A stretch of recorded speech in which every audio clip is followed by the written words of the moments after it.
আজকের বিকেলটা অসম্ভব সুন্দর ছিল। আর এরকম বিকেল মনে হয় খুবই কম পাওয়া যায়। আসসালামু আলাইকুম। সারাদিন কি করলাম সব এখন আপনাদের সাথে শেয়ার করছি।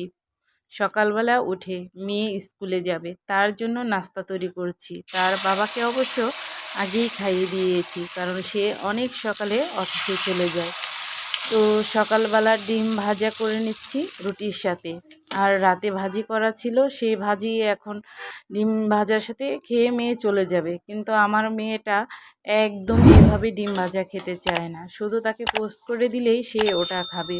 তো দুপুরের রান্নাটাও কিছু সেরে রাখছি সাথে। তো এখন আজকে একদম সিম্পল রান্না করব। ডালটা রান্না করে রেখেছিলাম, বাগার দিয়ে নিচ্ছি। আর এটা কিন্তু চালার ডাল। আর এই ডালটা কিন্তু শরীরের জন্য খুবই ভালো। আর যাদের গ্যাসের সমস্যা রয়েছে তারা কিন্তু এই ডালটা খেতে পারেন। তো আমি এটা খেতে খুব পছন্দ করি, বিশেষ করে আমার গ্যাসের এত সমস্যা, তার জন্য এই ডালটা আমি মনে করি আমার জন্য খুবই ভালো। তো মসুরি ডালটা আমি যখন বাসায় রান্না করি, না পেরেই ধরতে গেলে খাওয়া হয় আমার। কারণ মসুরি ডালটা খেলে আমার অনেক সমস্যা হয়ে যায়। সাথে ইলিশ মাছের ভাজাটাও করে নিচ্ছি। আর সাথে আরেকটু জিনিস করবো, সেটা হচ্ছে আলু ভাজি গাজর দিয়ে। আমার বড় আবার ডালের সাথে একটু আলু ভাজি খেতে খুব পছন্দ করে। তো আমার আবার আলু ভর্তাটা খেতে বেশি ভালো লাগে। তো কে কীভাবে বাসায় ডালের সাথে আলু ভাজি বা ভর্তা খান, সেটা কিন্তু কমেন্টের মাধ্যমে জানাবেন। আর আজকের ব্লগটা যদি ভালো লাগে অবশ্যই আমার চ্যানেলটি সাবস্ক্রাইব করবেন, শেয়ার করবেন। যারা ফেসবুক থেকে দেখবেন সবাই ফলো দিবেন, শেয়ার করবেন আর পাশে থাকবেন। আর আমার ভিডিওগুলো সবাই একটু দেখবেন। আপনারা যদি ভিডিওগুলো দেখেন তাহলে আমার এই ভিডিওটা তাড়াতাড়ি গ্রো হবে।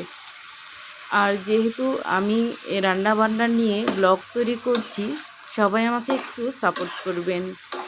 তো বাসায় কে কেমন আছেন অবশ্যই কমেন্টে কিন্তু জানাবেন। আর কার বাসায় কীভাবে রান্না হয় সেটাও কিন্তু জানাবেন। রান্না বান্না শেষ করে আমাকে কিন্তু আবার বাচ্চা আনতে যেতে হবে। মেয়েকে সকালে স্কুলে দিয়ে আসি, আবার দুপুরে গিয়ে নিয়ে আসতে হয়। অনেক সময় রান্না চুলা বন্ধ করেও রেখে আসতে হয়। কী আর করব বলেন, বাসায় তো আর কেউ নেই, আমাকেই নিতে হয়, আমাকেই আনতে হয়।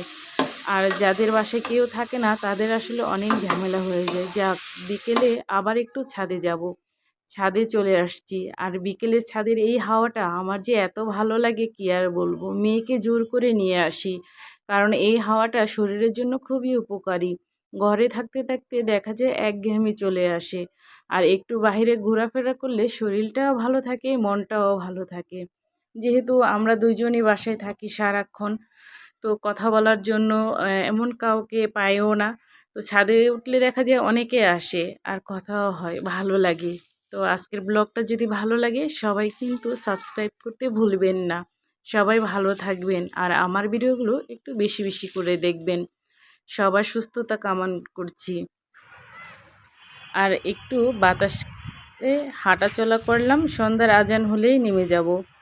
আর চেষ্টা করি আজানের শুরুতেই যেন নামার। তো আজকে এই পর্যন্তই। আল্লাহ হাফেজ।